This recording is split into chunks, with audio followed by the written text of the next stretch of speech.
What happens when a store owner's prejudice blinds them to the truth about the person they mistreat? On an otherwise ordinary afternoon, a young black teen walked into a small, bustling shop in a wealthy suburb. His demeanor was quiet, his head held high with an air of confidence that belied his age. But within minutes, the store owner's suspicious glare turned into a humiliating confrontation, one that left the boy humiliated and shocked. What the store owner didn't realize was that this single act of discrimination would soon unravel his life in ways he never expected.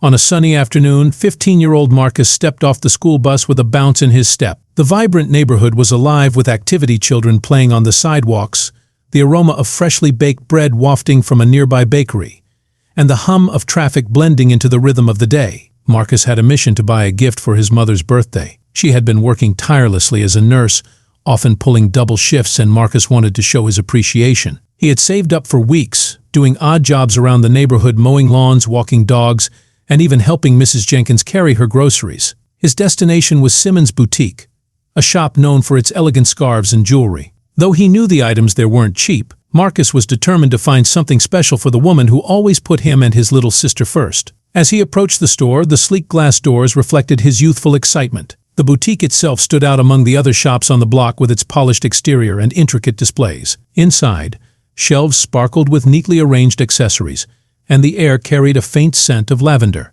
But the moment Marcus stepped in, the atmosphere shifted. The store owner, Richard Simmons, was an older man with sharp features and a discerning eye. He prided himself on catering to a select clientele, those he deemed respectable and affluent. Marcus noticed Richard's piercing stare almost immediately. "Can I help you?" Richard asked. His tone clipped and cold. "Yes, sir. I'm looking for a gift for my mom," Marcus replied politely, his voice steady but cautious. Richard's gaze swept over Marcus's modest attire, a slightly oversized hoodie, well-worn sneakers, and a backpack slung over one shoulder. The tension was palpable as other customers subtly glanced at the exchange, sensing the unspoken judgment in Richard's demeanor. "Are you sure you're in the right place?" Richard questioned, his brow furrowed in disdain. Marcus blinked, caught off guard. "Yes, I'd like to look around," he said, his confidence wavering. Richard didn't move from behind the counter, his eyes following Marcus like a hawk stalking its prey. Marcus could feel the weight of the scrutiny, but he tried to focus on the displays. He reached out to examine a delicate scarf, its silk fabric shimmering under the soft lighting. Before he could fully take in the beauty of the piece, Richard's sharp voice cut through the air. "Don't touch that.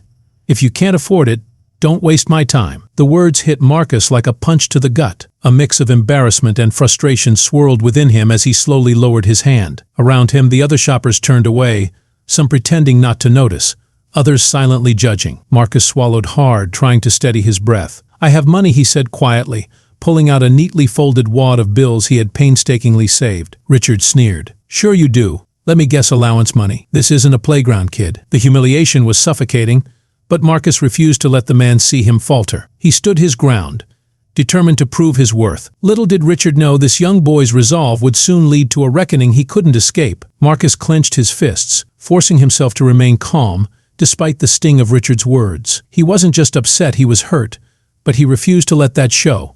He took a deep breath and stood a little straighter, meeting the store owner's glare with quiet determination. "I'm not here to cause trouble," Marcus said, his voice steady though tinged with emotion. "I just want to buy something nice for my mom." Richard scoffed, leaning casually on the counter as if to assert his dominance over the situation. "Kid, I've seen your type before. Always looking, never buying. Why don't you try the discount store down the street? It's more fitting." The words hung heavy in the air, each syllable laced with condescension. A few customers exchanged uneasy glances, while others simply avoided looking at Marcus altogether. The silence in the room was suffocating, and Marcus could feel his cheeks burning. But he refused to back down. "I have the money," Marcus said again, holding up the neatly folded bills. He tried to keep his voice calm, though his heart was pounding. "Please, just let me shop." But Richard wasn't budging. He walked around the counter, his movements slow and deliberate, as if trying to intimidate Marcus. "You've got a lot of nerve talking to me like that," he said, his voice low and menacing. "I run a respectable business here. I don't need troublemakers ruining my store." "I'm not causing any trouble," Marcus replied, his voice rising slightly in frustration. He couldn't understand why this man was treating him this way. He hadn't done anything wrong. By now, a few of the customers had discreetly left, clearly uncomfortable with the tension. One woman lingered near the door, her hand on her purse, as if debating whether to intervene or leave. Richard's tone grew harsher. "Don't argue with me, boy. I've been in this business longer than you've been alive, and I can tell when someone doesn't belong." The word boy hit Marcus like a slap, the implicit prejudice in the man's tone cutting deeper than the words themselves. Marcus felt a lump rising in his throat, but he refused to cry. He couldn't give Richard that satisfaction. "I'll leave once I buy something," Marcus said firmly, holding his ground. He stepped toward a display case, his eyes scanning the items inside. He spotted a delicate bracelet with tiny, intricate engravings, something he knew his mom would love. "How much for that bracelet?" Richard's lip curled into a sneer. "More than you can afford." Marcus didn't flinch. He placed his money on the counter, counting it out deliberately. "Tell me the price." The boldness in Marcus's tone seemed to catch Richard off guard, but he recovered quickly, snatching the bracelet from the display. "This isn't for sale to someone like you," he said, his voice dripping with disdain. "Now get out before I call the cops." The threat of police sent a cold shiver down Marcus's spine. He had heard too many stories of situations like this ending badly, but before he could decide what to do next, another voice rang out from the entrance. "What's going on here?" Everyone turned to see a tall, imposing figure standing in the doorway. The man's tailored suit and confident demeanor exuded authority. His dark eyes scanned the room, taking in the scene with a mixture of curiosity and concern. It was Marcus's father, Darius, a man who had built his fortune from the ground up, starting with nothing but grit and determination. He wasn't just wealthy, he was respected, a self-made billionaire known for his philanthropy and unwavering commitment to justice. The tension in the room shifted immediately. Richard's bravado faltered as he took in the sight of Darius, whose presence was impossible to ignore. "Dad," Marcus's voice was small but filled with relief. Darius walked over to his son, placing a reassuring hand on his shoulder before turning his piercing gaze on Richard. "Is there a problem here?" Richard stammered, clearly taken aback. This young man was loitering," he said, his voice lacking the confidence it had moments ago. "I asked him to leave because he didn't appear to be a serious customer." Darius raised an eyebrow, his expression calm but deadly serious. "Loitering? From what I see, my son was trying to make a purchase." Richard's face turned pale. "Your son?" "That's right," Darius said, his voice like steel. "And I don't appreciate the way you've been speaking to him." The other customers watched in stunned silence, the shift in power dynamics palpable. Marcus stood a little taller beside his father, his earlier humiliation replaced by a sense of vindication. I didn't know," Richard stuttered, his eyes darting nervously between Marcus and Darius. "If I had known." "You would have treated him with respect," Darius interrupted, his tone sharp. "Because he's my son, or because you suddenly realize who I am?" Richard opened his mouth to respond, but no words came out. He looked like a man grasping at straws, desperate to salvage the situation. Darius didn't wait for an answer. He turned to Marcus, his voice softening.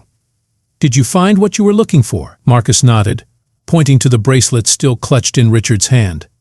"That one, Dad. For Mom." Darius nodded, reaching into his wallet and pulling out a sleek black credit card. "We'll take it, and I suggest you find a new way to treat your customers. All of them." Richard's hands trembled as he placed the bracelet in a small velvet box, trying to maintain composure. His earlier confidence had evaporated, replaced by a palpable unease under Darius's stern gaze. He avoided eye contact, fumbling with the card reader as Darius handed over his sleek credit card. "I'm terribly sorry for the misunderstanding," Richard stammered, forcing a strained smile. "I didn't mean any offense." Darius's sharp gaze didn't waver. "You meant every word you said. And let's not pretend this is a misunderstanding." His voice was calm but carried the weight of authority, each syllable landing like a hammer. The other customers watched intently, the atmosphere electric with tension. Some whispered amongst themselves, their expressions ranging from discomfort to quiet satisfaction at seeing Richard squirm. Marcus, standing beside his father, felt a flicker of pride but also a lingering anger. Richard cleared his throat, desperate to regain some semblance of control. "Well, I assure you, sir, this isn't how I usually treat customers." Darius raised an eyebrow, leaning slightly forward. "Isn't it?" The question hung in the air, heavy and unanswerable. Unable to hold Darius's gaze, Richard fidgeted with the box before sliding it across the counter. "Here you go," he said, his voice barely above a whisper. Darius picked up the box and turned to Marcus. "Son, is there anything else you'd like to buy?" Marcus glanced at the display cases filled with glittering jewelry and luxurious accessories. He shook his head, his focus still on the bracelet. "No, Dad. This is perfect," Darius nodded, placing the box carefully into his pocket. Then he turned back to Richard, his expression unreadable. "I want you to think about what just happened here," he said, his voice low but commanding. "You judged my son based on nothing more than your assumptions. Do you understand how damaging that is?" Richard swallowed hard, unable to respond. "People like you," Darius continued, his tone unwavering, "think you have the right to decide who belongs and who doesn't. You don't. Not here, not anywhere. And it's people like my son who pay the price for your ignorance." A murmur rippled through the remaining customers. The woman near the door, who had been silent until now, spoke up. "He's right, you know.